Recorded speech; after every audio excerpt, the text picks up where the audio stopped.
अस्सलाम वालेकुम रहमतुल्लाहि व बरकातुहू। 7 अक्टूबर, ये दिन शायद ही कोई भूल पाया हो। 7 अक्टूबर का दिन पूरी दुनिया याद करती है, मगर सिर्फ एक तरफा। मेरा एक तरफा कहने का मतलब ये है कि पूरी दुनिया को याद है कि हमास ने 7 अक्टूबर 2023 को इसराइल पर हमला किया था, जबकि वो ये भूल गए थे कि हमला क्यों हुआ। उनको तो बस याद था कि हमास जैसे आतंकी संगठन ने 7 अक्टूबर को इसराइल पर हमला किया। वो ये भूल गए कि इसराइल सदियों से फिलिस्तीनियों पर जुर्म करता चला आ रहा है।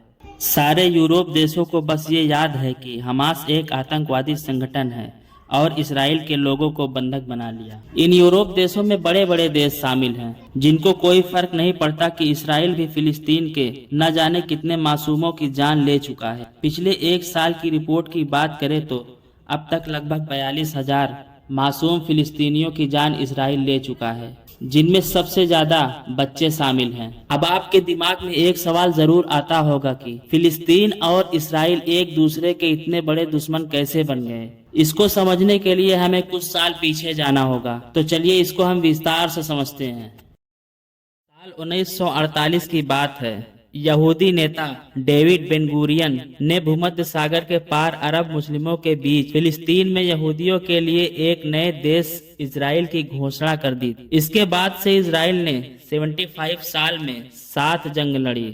हालांकि जिस फिलिस्तीन की जमीन पर इजराइल बनाया गया, वो जगह देश बनाने के लिए यहूदी नेताओं की पहली पसंद नहीं थी। 1894 की बात है। फ्रांस में एक यहूदी सैनिक पर देश से गद्दारी करने का आरोप लगाया गया। इस सैनिक का नाम अल्फ्रेड ड्रेफस था। अक्टूबर 1894 में फ्रांस की खुफिया एजेंसी ड्यूक्सियम ब्यूरो को पेरिस में जर्मन दूतावास के बाहर डस्टबिन से एक लेटर मिला। ये लेटर मिलते ही ड्रेफस को गिरफ्तार कर लिया गया। दरअसल दूतावास के बाहर से जो लेटर मिला था, उसमें कई सीक्रेट दस्तावेजों की जानकारी का जिक्र किया गया था। ऐसा माना गया कि इसके जरिए जर्मनी को फ्रांस की गुप्त जानकारी दी जा रही थी। जांच करने वालों का शक सबसे पहले तोप खाने में काम करने वाले यहूदी सैनिक अल्फ्रेड ड्रेफस पर गया। उस पर शक की वजह सिर्फ इतनी थी कि कूड़ेदान से मिले लेटर की लिखावट ड्रेफस की लिखावट से मेल खाती थी। इसके अलावा फ्रांसीसी सेना के पास कोई दूसरा सबूत नहीं था। उसके गिरफ्तार होने की वजह सिर्फ ये थी कि ड्रेफस यहूदी थे। उस समय फ्रांसीसी अखबारों के पन्ने यहूदियों के खिलाफ नफरत से भरे रहते थे। उन्हें शक की निगाह से देखा जाता था।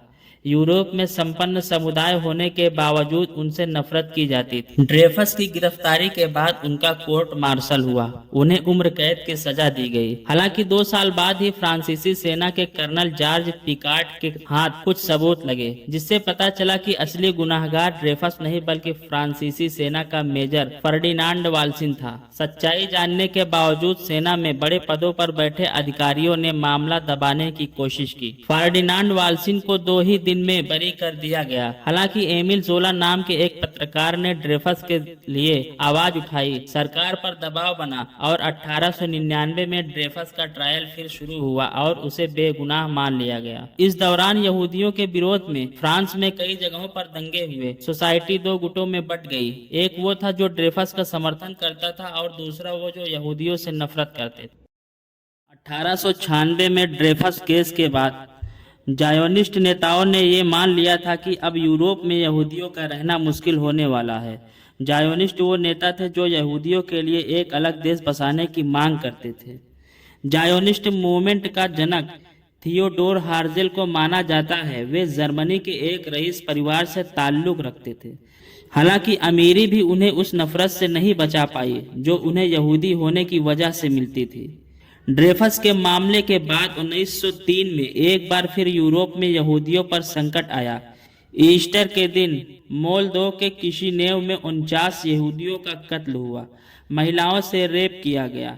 इस घटना ने पूरे यूरोप में यहूदियों को ये सोचने पर मजबूर कर दिया कि क्या उन्हें वहां रहना चाहिए। मोल्दो की दिल दहला देने वाली घटना के बाद जायोनिस्ट नेता ने अपनी छठी बैठक की। इस दौरान उन्होंने दूसरे यहूदी नेताओं से कहा, क्यों ना हम ईस्ट अफ्रीका में अपने लिए एक देश बसाएं। दरअसल इस बैठक से पहले ही हार्जिल ने ब्रिटिश अंपायर के साथ एक डील की थी। इसके तहत यहूदियों के लिए युगांडा में एक देश बनाने की बात को मंजूरी मिली।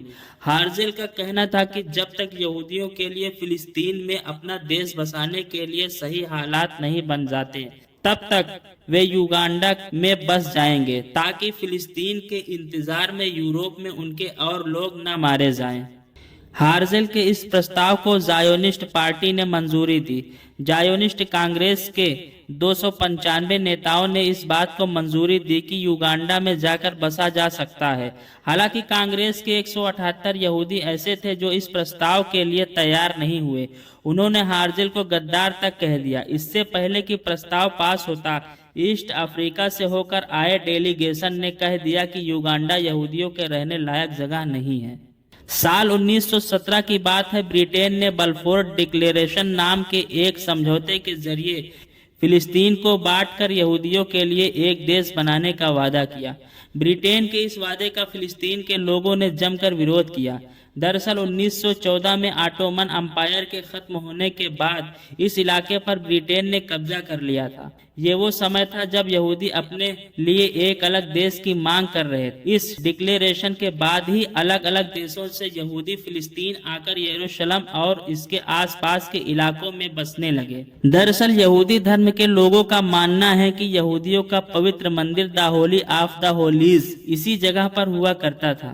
आज भी वहां मौजूद वॉल ऑफ द माउंट उसी मंदिर का हिस्सा है। इसीलिए यहूदी इस जगह को अपनी मातृभूमि मानते हैं। यहूदी के नजरिए से अगर देखा जाए तो ऐसा वो लोग मानते हैं। यरूशलेम और इसके आसपास के शहरों को ऑटोमन रोमन साम्राज्य और उसके बाद कई बार हमले कर उजाड़ा गया है, ये सोच यहूदी रखते थे। DW रिपोर्ट के मुताबिक करीब 2200 साल पहले इस जगह पर पहला यहूदी राज्य अस्तित्व में आया था। इसमें साउल, इशबाल, डेविड और सोलोमन जैसे प्रसिद्ध राजा हुए। 931 ईसा पूर्व में सोलोमन के बाद इस राज्य का धीरे धीरे पतन होने लगा। संयुक्त इजराइल दो हिस्सों में बट गया। इजराइल और यूदा के बीच में बट गया। 700 ईसा पूर्व में असीरिया साम्राज्य ने यरूशलेम पर हमला किया। इस हमले के बाद यहूदियों के 10 कबीले तितर बितर हो गए। 72 ईसा पूर्व रोमन साम्राज्य के हमले के बाद सारी यहूदी दुनिया भर में इधर उधर जाकर बस गए। 72 ईसा पूर्व रोमन साम्राज्य के हमले के बाद सारे यहूदी दुनिया भर में इधर उधर जाकर बस गए। जब दुनिया भर के यहूदी यहाँ आकर बसने लगे तो 1939 में उनके खिलाफ फिलिस्तीन में आंदोलन शुरू हुआ। ब्रिटिश सरकार ने फिलिस्तीनी लोगों के इस आंदोलन को पूरी ताकत से कुचल दिया। अब फिलिस्तीन के लोगों की लड़ाई अंग्रेजों और यहूदियों दोनों से थी। वहीं हिटलर और उसकी नाजी सेना यूरोप में यहूदियों का जनसंहार कर रही थी। इसके चलते यूरोप के अलग अलग देशों में बसे यहूदियों के लिए एक देश की जरूरत और बढ़ गई।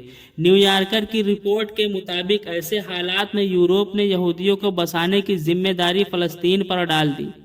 1945 आते आते यहूदियों और फलस्तीनियों में टकराव काफी बढ़ गया।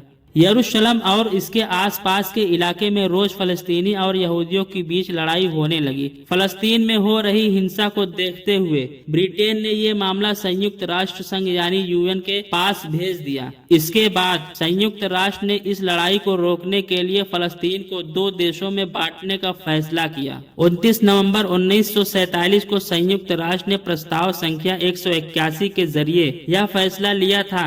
इस प्रस्ताव के तहत यरूशलेम को संयुक्त राष्ट्र के तहत अंतर्राष्ट्रीय नियंत्रण के अधीन रखने का फैसला किया गया। 1947 में यूएन ने फलस्तीन और इजराइल को लेकर एक मैप जारी किया। 1948 की शुरुआत में यहूदियों ने फिलिस्तीन के कई गांवों पर कब्जा कर लिया। इसके बाद आखिरकार 14 मई 1948 को नया देश इजराइल बना।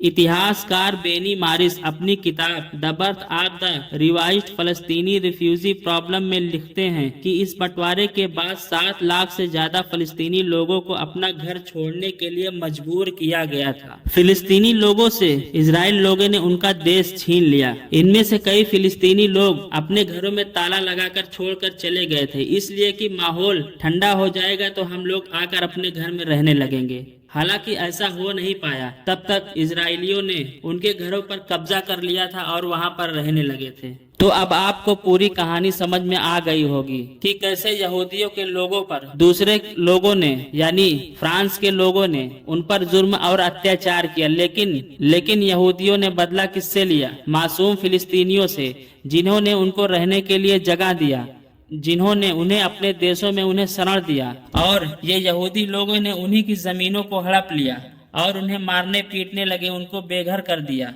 7 अक्टूबर 2023 और 7 अक्टूबर 2024 तक देखा जाए तो एक साल के अंदर न जाने कितने मासूम फिलिस्तीनियों की जानें चली गई। आज का गाजा पट्टी और पहले का गाजा पट्टी पर आप नजर डालेंगे तो आपको जमीन आसमान का फर्क मिलेगा। पहले गाजा पट्टी में बड़ी बड़ी बिल्डिंगें थी और काफी घर बने हुए थे, लेकिन अब वहां खंडहर बन चुका है। अब वहाँ कुछ भी नहीं बचा है। हॉस्पिटल से लेके मकान तक सारे जमींदोज हो गए हैं। सब यहूदी सेनाओं ने इतने हमले किए, इतने बम गिराए कि पूरा घर जमींदोज हो गया। उसी घरों में ना जाने कितने मासूम दब गए, कितने मर गए, कितने बेघर हो गए और ना जाने कई लाख तो घायल हो गए। तो आप समझ सकते हैं कि कहां से क्या हुआ। लेकिन अब भी कुछ लोगों को ऐसा लगता है कि इस्राइल बेकसूर है, वो अपने हक के लिए लड़ रहा है। हक के लिए वो नहीं लड़ रहा है, हक के लिए फिलिस्तीन लड़ रहा है, अपनी जमीन के लिए फिलिस्तीन लड़ रहा है, अपने घर परिवार को बचाने के लिए फिलिस्तीन लड़ रहा है, जिस पर इजरायली धीरे धीरे कब्जा कर रहे हैं। आज के रिपोर्ट में बस इतना ही। अगर वीडियो अच्छी लगे तो हमारे चैनल को सब्सक्राइब करें और वीडियो को ज्यादा से ज्यादा शेयर करें। अस्सलाम वालेकुम वरहमतुल्लाहि वबरकातुहू।